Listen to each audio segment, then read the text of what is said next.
Okay, you see, the Bible is a book about faith in morally precise justice as the way to serve God. I'll prove it definitively in Isaiah 49 through really 66, but I'll get to about 49 through 55 to overkill that the light of God is a light of justice that brings righteousness and salvation, morally precise justice. Jesus said in the New Testament, how many of you, if your son asked for a fish, would give him a snake? You see how he's saying, what is the morally precise way to respond to that request? How many of you don't understand that you need to be precise with your morals and justice and righteousness, in other words? So he's saying this is the precise application. And nothing he says goes against moral precision. Sometimes it takes some thinking. Jesus does not contradict moral precision. You have to see what he's actually getting at. And he's getting at, obey God through me. Okay, I am Christ, the anointed, the king. Okay, the offspring of the spiritual idea of David, as Galatians 3 and 4 makes it clear that there is no Jew or Gentile. There's just the children of the Spirit, and that the Jerusalem in heaven is the Jerusalem and not the Jerusalem on earth. Okay, so they're purging the Jew and the Gentile to get to the righteous, to take them away. And we'll see that in Isaiah 57 in the video after this, okay, to spare them from the evil and the torment of this world, which is like the top layer of hell. And even in the Western popular culture, Dante's Inferno, one of the most popular books, it says, all hope abandon ye who enter here. Enter where? If you think about what they're saying, it's enter into hell, in the mind, in the world, on the top layer of the world, government, meant meaning mind, establishment, meant meaning mind. Okay? And they say meant to be, right? To be and not to be. A little play on words there that they like to partake in. All right, so let's look at Isaiah 49. So the righteous one is charged to bring back the lost individual righteous people using the light of justice. Okay?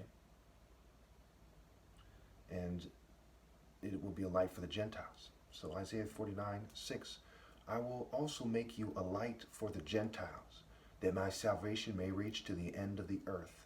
We'll get to Isaiah 51, where it definitively shows that it's a light of justice, right? What is the light to the Gentiles? Any old Jew walking down? Any person that claims to be a spiritual descendant of David and God? No. We are looking for a light of justice to spring light and shed light on the subject, okay? To shed light on the path, etc., and the innermost being. I will also make you a light for the Gentiles, that my salvation may reach to the ends of the earth. Okay, so what is the point? That these people may be saved and may walk in the way of righteousness along the paths of justice. They may be wise enough to be saved, right? Proverbs 8:20. Okay, Proverbs 1 starts off, does not wisdom call out? And it leads up to that wisdom saying, I walk in the way of righteousness along the paths of justice, all the way up to the city gate where wisdom calls out from. And understanding raises her voice. All right. So he goes on to say that he will contend with those who contend against the righteous. Okay? And the oppressor will eat their own flesh, and they will be drunk on their own blood as with wine. Okay? It goes back to the end of the Bible when it says, look at the great prostitute who's drunk. So what are they talking about? People making flesh-based arguments. Okay, the Gentile and the Jew alike, are eating their own flesh figuratively, and at times I'd imagine otherwise. And what has happened is they're devouring the souls of their own flesh. Okay, they're helping them, lead them astray and to lose their souls. And they're drunk off the wine, which is the blood, right? Jesus said the blood, wine and the bread, the blood and the body. The bread also stands for the presence of God. The blood stands for the spiritual blood as well. Okay, they're drunk off the blood of their own, okay, including their fellow man and their fellow Jew, and if they're Gentile, their fellow Gentile, okay. Goes on to say in chapter 50, Verse 10, who among you fears the Lord and obeys the word of his servant? Okay, who among you fears the Lord and obeys the word of his servant? Will definitively prove that I'm the servant and not the Jews in general, but me specifically. Okay, and only those who obey God through me attach themselves to the Spirit of Christ, Christos, the anointed servant. I'll show you why it's me. Bear with me. Most of you, watch my videos, you know definitively that it is me. Let the one who walks in the dark, who has no light, trust in the name of the Lord and rely on their God. Okay? So the person who walks in the dark, right? So what is the name of the Lord, right? Faithful and true. The Lord is a warrior. The Lord is his name. The Lord Almighty, and so on and so forth. The character's name, the word name is mean scrambled, and it's not a coincidence. It's also me and, because these people are trying to superimpose themselves on God. Thus the false image of Christ and all this other madness going on in every church not being right with God and so on and so forth. Because just like in the word fume, they're saying F-U, me. In the word measure, it's me, a, meaning alpha, sure. You see what I'm saying? And this is a recurring theme in their Western wordplay. As they colonize the world as the settlers, and Set is the Egyptian equivalent of Baal, and Zeus is the Greek equivalent, with the Greek societies in their colleges. Imagine someone who would argue that's a coincidence and that wordplay does not suggest anything or implicate anyone. Madness, right? All right. So let the one who walks in the dark, who has no light, trust in the name of the Lord and rely on their God. So we're looking for a mighty warrior. We're looking for somebody who's morally precise with justice and righteousness, obviously. Okay, we're looking for somebody with wisdom, the wisdom to do the right thing and not book knowledge, but knowledge of God. Okay, we're looking for someone who understands the point where they live it. We're not looking for the theater art Westerner. We're not looking for Joe Biden or George Washington types. We're not looking for, conformists of any groups, people of cultures of this world. We're looking for someone who's transcendent, otherworldly, who's different. That's me, the son of two doctors, mixed. My dad came here as a refugee, worked his way up to be the most moral brain surgeon that ever lived, okay? And the greatest parent that ever lived, that I've ever heard of, okay? And that is a good tree bearing good fruit, okay? Even a good tree can bear mediocre fruit in terms of children, in terms of the flesh, but in terms of the spirit, no good tree bears bad fruit.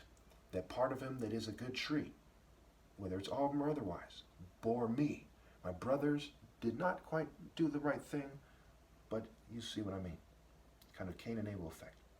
But now all who light fires and provide yourselves with flaming torches, go walk in the light of your fires, and of the torches you have set ablaze. This is what you shall receive from my hand. You will lie down in torment.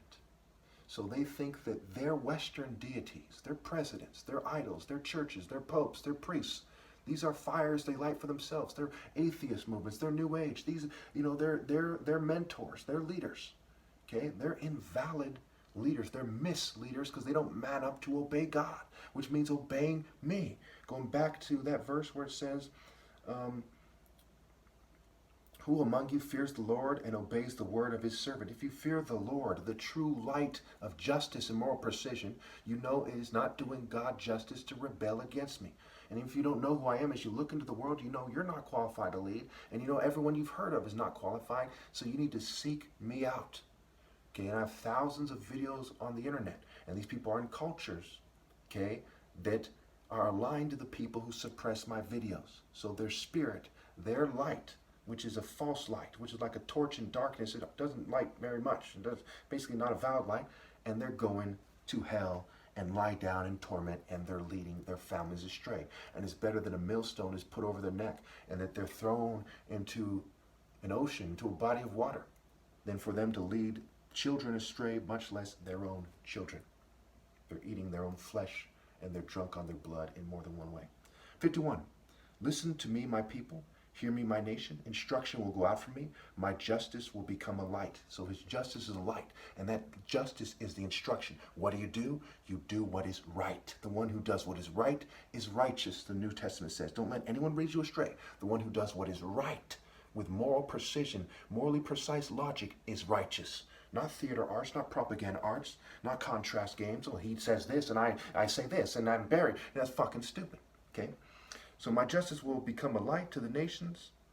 My righteousness draws near speedily. My salvation is on the way. My arm will bring justice. Again, the mighty arm of God, a reference to being a mighty warrior, not a beta priest, not a brute priest, not a conformist priest. Okay, a mighty martial art warrior, martial, right? Martial is marital scrambled, morally precise, the sharpest double-edged sword of Scripture, sharper than double-edged sword, sharp brain, mind, body, soul, and spirit. Okay, the way, and of course, you'd be sabotaged, so that reduces it. But once you consider that, you see that I'm the servant of the Lord. So my righteousness draws near speedily. My salvation is on the way. Once you're just in the light of justice, mind you, my arm will bring justice to the nations. The islands will look to me and wait in hope for my arm. So what are you supposed to do, especially if you're from an island? The scripture says island specifically. You're supposed to wait for me, not the churches, not the Catholics, the Protestants, the Mormons, or whoever. Okay, but you're supposed to wait for me, the servant of God, and obey. Going back to it again, it says, what are they asking? It says, who among you fears the Lord and obeys the word of his servant? Faith without works is empty. Faith without obeying God through me makes you a stupid fuck. Okay, what don't you people get? And yes, people need to hear these cuss words because it triggers parts of the brain for them to take my message seriously. Okay? Believe it or not, I've thought about this and I've made many videos, and that's the case. And if it's not, it's just a word. Jesus called them dogs and vipers and so on. So anyway, so the islands will look to me and wait and hope for my arm. Okay, the earth wears out like a garment; its inhabitants die like flies. But God's righteousness and salvation endures forever, is what it says in Isaiah 51. Go to Isaiah 52. I'm running out of time, so let's shoot this. The Lord will lay bare his holy arm in the sight of all nations. And all the ends of the earth will see the salvation of our God. So remember, there is a new earth that's going to be made. That's one way to reconcile the scripture.